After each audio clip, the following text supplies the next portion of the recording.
प्यारे दोस्तों, आज के इस वीडियो में हम आपको एक लड़की की शादी की पहली रात का सच्चा वाकया बताने वाले हैं। जब उस लड़की की शादी की पहली रात यानी सुहाग रात आई तो अचानक कमरे में दुल्हा बदल कर आ गया। दूल्हे के दर पर दूसरा लड़का कमरे में आ गया। तो उसके बाद उस लड़के ने उस दुल्हन के साथ क्या किया ये हम आपको आगे वीडियो में बताएंगे। तो आप कहीं मत जाइए, बस इस वीडियो को पूरा आखिरी तक देखते रहिए और जल्दी से आप इस वीडियो को एक लाइक कर दीजिए और चैनल को भी सब्सक्राइब कर लीजिए। हम आपके लिए बहुत ही प्यारी प्यारी वीडियो लाते रहते हैं। दोस्तों, मेरठ के अंदर एक गांव पड़ता है जिसका नाम दादर है। दादर में रहने वाली लड़की का रिश्ता बिजनौर में रहने वाले लड़के के साथ तय हो जाता है जो आर्मी अफसर होता है, और दादर की जो बेटी होती है वो सरपंच की होती है। दोनों का रिश्ता तय हो जाता है और कुछ दिनों के बाद दोनों की शादी हो जाती है। बेटी की शादी में सरपंच जी खूब खर्चा करते हैं। लड़की की विदाई होकर अपने ससुराल आ जाती है। शादी की पहली रात लड़की सज सवर कर दुल्हन के कमरे में बैठी रहती है। फिर जो आर्मी लड़का दुल्हा होता है वो कमरे में नहीं आता। उसके दर पर दूसरा लड़का जो एक पैर से अपाहिज होता है यानी एक पैर से लंगड़ा होता है, वो लड़खड़ाते हुए दुल्हन के कमरे में आता है। और जैसे ही वो अपाहिज लड़का कमरे में दाखिल होता है वो लड़की उसे देखकर एकदम हैरान हो जाती है, क्योंकि वो लड़की समझ जाती है ये लड़का तो मेरा शौहर नहीं है जिससे मेरा निकाह हुआ था। वो लड़की चौंक जाती है। इतने में वो लड़का कमरे में कुंडी लगाकर बंद कर देता है। ये देखकर वो लड़की एकदम डर जाती है। फिर हिम्मत करके खड़ी होती है और कमरे में इधर उधर देखने लगती है। फिर उसे एक खंजर नज़र आता है। वो उसे हाथ में लेती है और फिर लड़के से कहती है, खबरदार मेरे पास नहीं आना। मुझे छूने की कोशिश की तो मैं इस खंजर से अपने आप को मार लूँगी या तुम्हारा कत्ल कर दूँगी। तुम जहाँ पर खड़े हो वहीं पर खड़े रहना। ये देखकर लड़का जहाँ पर था वहीं पर खड़ा रहता है और वो लड़की पूरी रात हाथ में खंजर लिए ऐसे ही गुजार देती है। वो लड़का पूरी रात उस लड़की के पास नहीं जाता। सुबह होती है तो वो लड़की कमरे में कुंडी खोलकर बाथरूम में चली जाती है। वहाँ जाकर अपने अब्बू को कॉल करती है और रोकर कहती है, अब्बू हमारे साथ बहुत गलत हो गया है, बहुत बड़ा धोखा हुआ है। रात को इन्होंने दूसरे लड़के को मेरे कमरे में भेज दिया।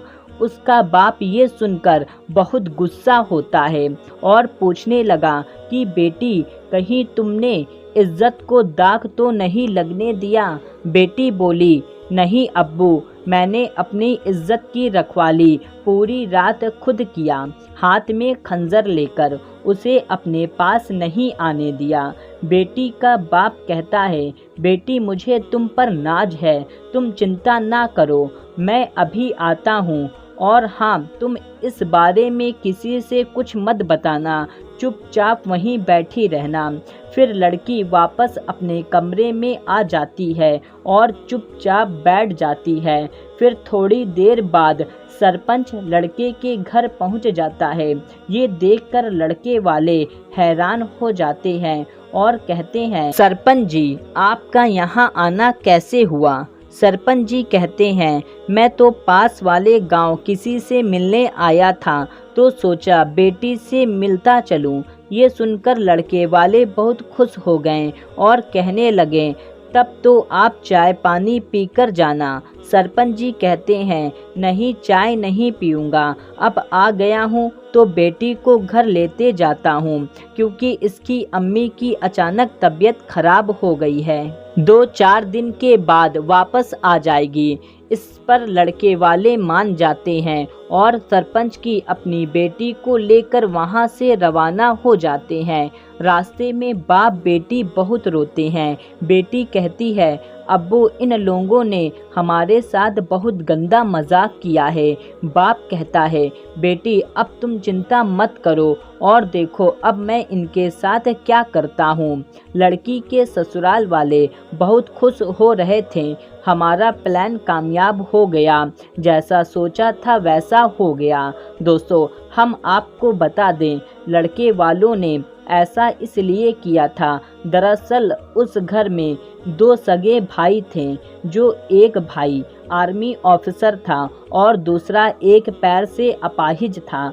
उन्होंने सोचा, जो आर्मी वाला सरकारी नौकरी वाला है उसकी तो शादी कहीं भी हो जाएगी, इसको तो कोई भी लड़की दे देगा, लेकिन जो अपाहिज है इसका रिश्ता कहीं नहीं हो रहा था, इसलिए इन्होंने इस लड़की के साथ ऐसा किया। अगर ये लड़की इस लड़के के साथ पहली रात गुजार देगी तो इनका निकाह करा देंगे, इस तरह इसका भी घर बस जाएगा। मगर ये लड़की बड़ी हिम्मत वाली निकली, पढ़ी लिखी थी, नेक लड़की थी, इसलिए इनके प्लान को कामयाब नहीं होने दिया। उसके बाद 2 दिन का वक्त गुजर जाता है। 2 दिन के बाद वो आर्मी वाला लड़का और उसका जीजा लड़की के गांव यानी दादर पहुंच जाते हैं। वो लोग लड़की के घर पहुंचकर सलाम दुआ करते हैं। सरपंच जी अपने घर वालों को आवाज़ देते हैं और कहते हैं, इनको अंदर ले जाओ और खूब खातिरदारी करो। इन दोनों को अंदर कमरे में ले जाया जाता है। वहाँ पर पहले से 3-4 पहलवान होते हैं। उनके अंदर जाते ही वो पहलवान इनको पकड़ लेते हैं, इनके हाथ पैर बांध देते हैं और खूब अच्छे से लाठी डंडों से पिटाई करते हैं। खूब खातिरदारी किया। लड़की के घर वाले बहुत गुस्से में थे कि हमारी लड़की के साथ ऐसा घिनौना काम करने जा रहे थे। फिर उसके बाद इन दोनों को 2 दिनों तक खूब मारा पीटा जाता है। इधर लड़की के ससुराल वाले बहुत परेशान हो जाते हैं कि 2 दिन बीत गए, अभी तक ये लोग वापस नहीं आए। फिर वो सरपंच जी के पास कॉल लगाते हैं और उनसे पूछते हैं, 2 दिन हो गया, अभी तक ये लोग बहू को लेकर वापस क्यों नहीं आए। तो सरपंच जी कहते हैं, हाँ सब ठीक है, उनका यहाँ पर दिल लग गया है, इसलिए वो यहाँ पर रुके हुए हैं। ये सुनकर लड़के के घर वाले खुश हो जाते हैं और कहते हैं, जी तब ठीक है। फिर ऐसे ही 2 से 3 दिन और बीत जाता है। ये देखकर लड़के के घर वाले परेशान हो जाते हैं। फिर वो सोचते हैं, कुछ तो बात ज़रूर है। ये सोचकर लड़के का बाप और वो अपाहिज लड़का दादर पहुंच जाते हैं। वहां पहुंचकर इनको भी उसी कमरे में ले जाकर खातिरदारी करते हैं, यानी इनको भी बांधकर खूब पिटाई करते हैं। फिर लड़के के घर वाले वापस फ़ोन लगाते हैं और कहते हैं, भाई साहब, जो भी यहाँ से जा रहा है वो वापस क्यों नहीं आ रहा। फिर सरपंच जी ने उनको सारी बात बताई और कहा, आपने हमारे साथ इतना बड़ा धोखा क्यों किया? आपने हमारी लड़की के साथ इतने गंदे हरकत क्यों की? ये सुनकर लड़के के घर वाले गिड़गिड़ाने लगे कि हमें माफ़ कर दो। तो सरपंच जी कहते हैं, ठीक है, हम माफ़ कर देंगे, लेकिन आपको उन सभी बारातियों को लेकर हमारे घर वापस आना होगा और किसी रिश्तेदार को कुछ नहीं बताना है। और हाँ, तुम्हारे ख़ास लोग और रिश्तेदार को साथ ज़रूर लाना, और जो सामान हमने दहेज में दिया है उसे भी पूरा का पूरा लाना है। उसी तरह से दूल्हे वाले वापस गए जिस तरह से बारात ले गए थे।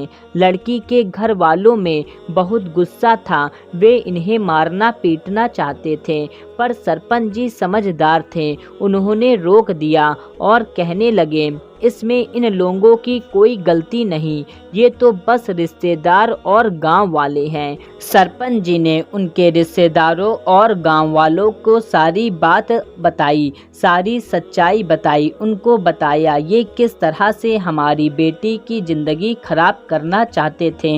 ये सुनकर उनको भी बहुत गुस्सा आया और उन लोगों ने उनको खूब खरी खोटी सुनाई और समाज से बेदखल कर दिया, उनका हुक्का पानी बंद कर दिया। फिर सरपंच जी ने पुलिस को बुलाकर इन तीनों बाप बेटे को, यानी बाप को और आर्मी वाले बेटे को और उस अपाहिज बेटे को, तीनों को पुलिस के हवाले कर दिया।